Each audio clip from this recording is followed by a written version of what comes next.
No tenga usted nada que ver con la idolatría y superstición, sea cual fuere el nombre bajo el que se le presentan. En esto, necesita ser sumamente cauteloso y circunspecto, porque es algo que obra sigilosamente a través de pretensiones e insinuaciones plausibles. Hay algo escrito acerca de este misterio en la frente de la ramera.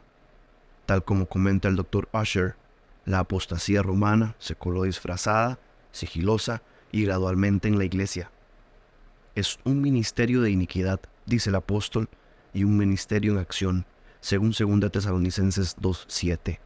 Sí, iniquidad, pero una iniquidad mística, porque se presenta disimulada y oculta bajo el nombre y la apariencia de piedad y fidelidad. Las prácticas idolátricas tienen reputación de ser sabias, según Colosenses 2:23. Dice Davenant sobre este pasaje: su aparente modestia no pretende una revelación inmediata del Espíritu. No obstante, por si acaso sus decretos e invenciones no pueden pretender ser de sabiduría divina, dicen que sus doctrinas y sus tradiciones no se consignan en los escritos de los apóstoles, sino que son entregados por una voz vívida, por la que hablamos sabiduría entre aquellos que son perfectos. Y cada uno llama sabiduría a sus propias invenciones. Dice Ireneo, por lo tanto, a veces bajo el pretexto de sabiduría, orden, decencia, tradiciones apostólicas, antigüedad, el poder de la iglesia, etc., se acercan sigilosamente a los hombres sin que se lo perciban, especialmente por lo corrupta que es su naturaleza. Con este propósito, podemos ver que Babilonia, la madre de las rameras, tiene el vino de su fornicación en un cáliz de oro. El vino en sí es placenteramente tentador, pero aún más cuando es presentado en una copa de oro, con el borde azucarado y endulzado para hacerlo más delicioso.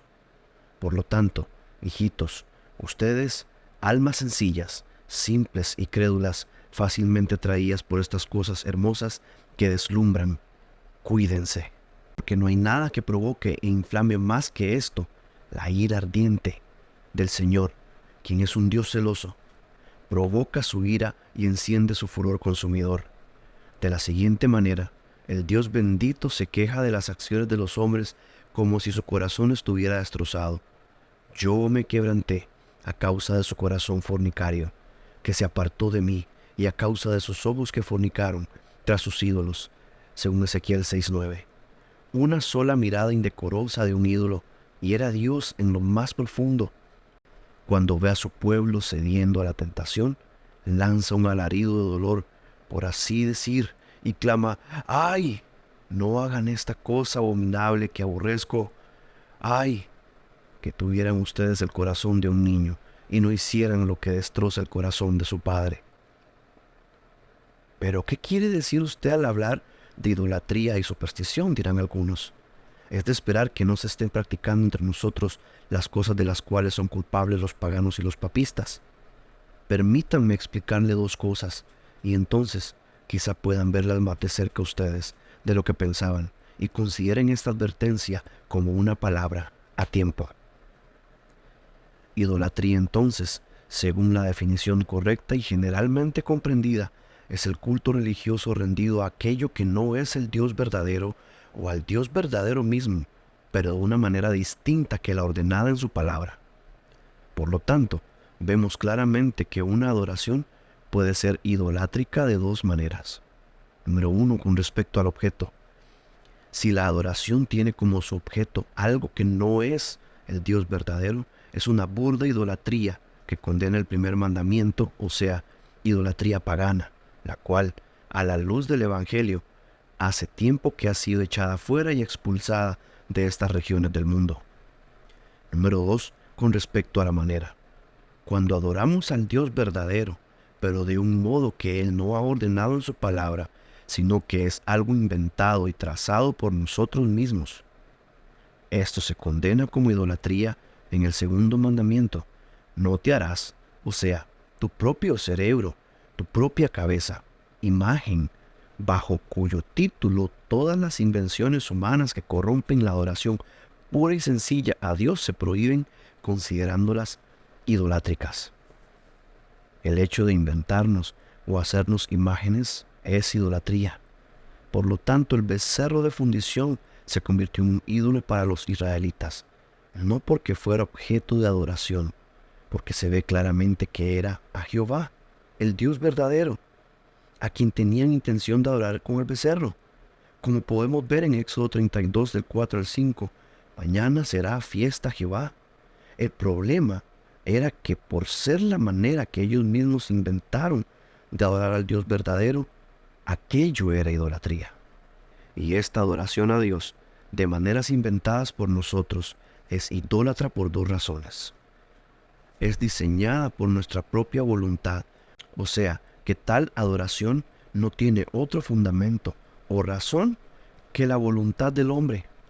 Y entonces destrona a Dios, poniendo la voluntad humana por encima de la divina y otorgando a las criaturas el honor que solo le pertenece a la soberanía y gloria inmarcesible del Dios bendito. Porque la soberanía absoluta de Dios, la cual es su gloria, se manifiesta de manera especial en dos cosas: en sus decretos y en sus leyes. El Señor es nuestro Rey y legislador, y hay un solo legislador. Ahora bien, al prescribir cualquier cosa basados en nuestra autoridad, en lo que a adoración se refiere, anulamos los mandatos de Dios y despreciamos su ley real. El trono de Dios es invadido por las criaturas que quieren ser legisladores también, lo cual no puede ser. Como no puede ser que el cielo haya dos soles, y el resultado es que Dios es olvidado. Como dice Oseas 8:14, olvidó pues Israel a su hacedor y edificó templos. O sea, que edificaron cuando Dios ya había determinado un solo templo. Por eso, la indignación y la ira de Dios se manifestaron de una manera tan terrible contra usurpadores como Nadab y Abiú, porque Dios es un Dios celoso, siendo los celos algo que conocemos por ser también un sentimiento humano que provoca indignación. Dios considera esto, lo que dice el pasaje de Oseas, como la maldad más grande y descarada que la criatura puede cometer. Toda la maldad de ellos fue en Gilgal, Oseas 9:15. O sea que aquello era la peor maldad posible, porque adoraban al Señor según el gusto de ellos, lo cual era una afrenta a la sabiduría y soberanía de Dios que de ninguna manera podía tolerar. Esto se llama poner nuestro umbral junto al umbral del Señor, y cuando más se acerca éste a Él, más lo provoca. Por eso, dice en el mismo texto, poniendo solo una pared entre mí y ellos, o sea, que levantó una pared entre ellos, como por lo general se interpreta o se quiere destacar como Dios es provocado cuando se acercan tanto a Él con sus invenciones. En hebreo dice, había una pared entre ellos y yo. Con esto se hace evidente que las ceremonias doctrinales y simbólicas, me refiero a ritos y ceremonias que se incluyen en la adoración a Dios, que tienen un significado espiritual solo por la autoridad del hombre, son mezclas y agregados idólatras y cosas similares que provocan terriblemente a Dios. Toda la libertad que las Escrituras nos dan es solo esta: observar y realizar aquellas cosas que Dios ha instituido de una forma ordenada y apropiada, y no pretender adorar a Dios con todas las innovaciones que nos plazcan. Y además es idolatría también, porque la insolencia atrevida de los hombres al adorar a Dios a su propia manera revela sus nociones y sus conceptos burdos y carnales acerca de Dios. Idear una manera carnal y pomposa de adorarle significa que, primero, hemos establecido un ídolo en nuestra imaginación, alguien como nosotros y totalmente distinto al Dios verdadero, quien es el ser más sencillo, puro y espiritual, y como tal debe ser adorado. Pero al idear una manera tan carnal de adorar, pienso que es obvio que hemos creado otro Dios, uno de fantasía, totalmente distinto del Dios que nos revela la palabra. En cuanto a esto, Josué le dijo al pueblo, no podéis servir a Jehová, porque Él es Dios santo y celoso, y no sufrirá vuestras rebeliones y vuestros pecados. No se puede servir al Dios verdadero hasta tener un concepto correcto de Él. Hay los que fantasean que Dios es todo misericordia, como si a la par de su compasión no tuviera justicia o rectitud para hacerles rendir cuentas de sus pecados, y, en consecuencia, no hacen más que adorar a un ídolo concebido en su propia imaginación, en lugar del Dios verdadero. Y si observamos detenidamente el tema, parece ser también idolatría. Someternos y reconocer la autoridad soberana de una criatura para establecer leyes para la adoración e hincarnos ante un Dios imaginario o un ídolo, fruto de nuestra propia fantasía, al punto de inclinarnos ante una imagen de fundición o tallada en madera y adorarla. Por lo dicho, podemos ver la naturaleza de este segundo tipo de idolatría, al igual que su origen y proliferación. No es más que el corazón orgulloso y carnal del hombre, que no está dispuesto a mantenerse dentro de los límites de la palabra, por lo que descarta una manera espiritual clara y sencilla de adorar.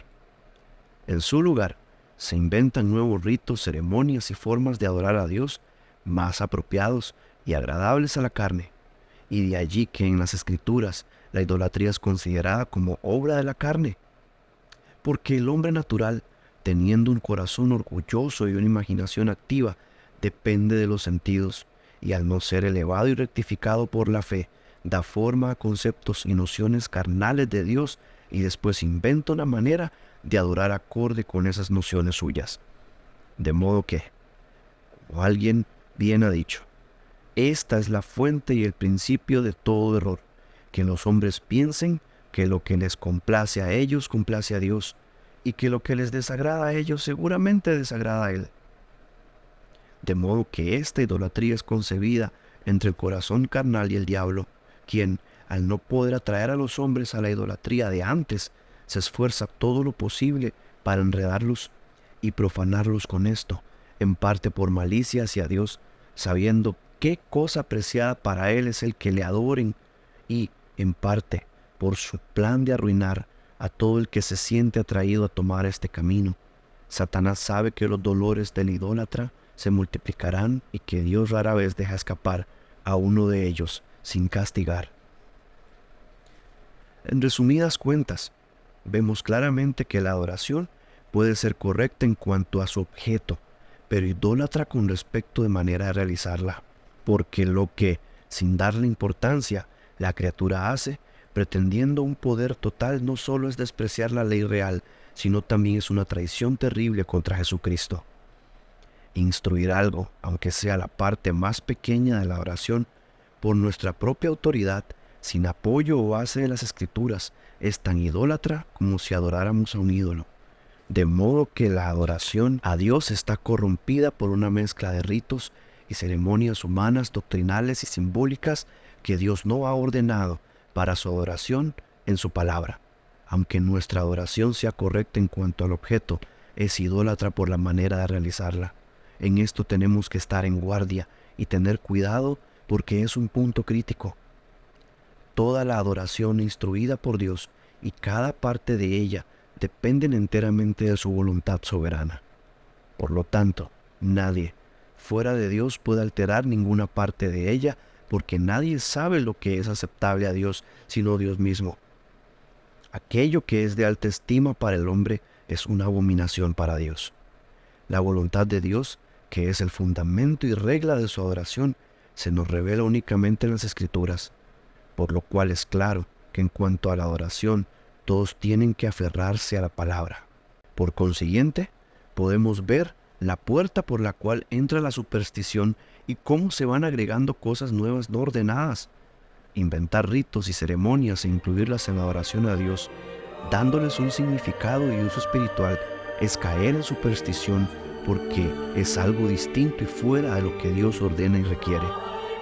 Así como toda el agua del Tíber no puede limpiar a los papistas de la sociedad de su idolatría y superstición en sus misas, altares, vestiduras y cruces, tampoco nada fuera de la sangre de Jesús puede limpiarnos a nosotros de lo mismo si actuamos como ellos.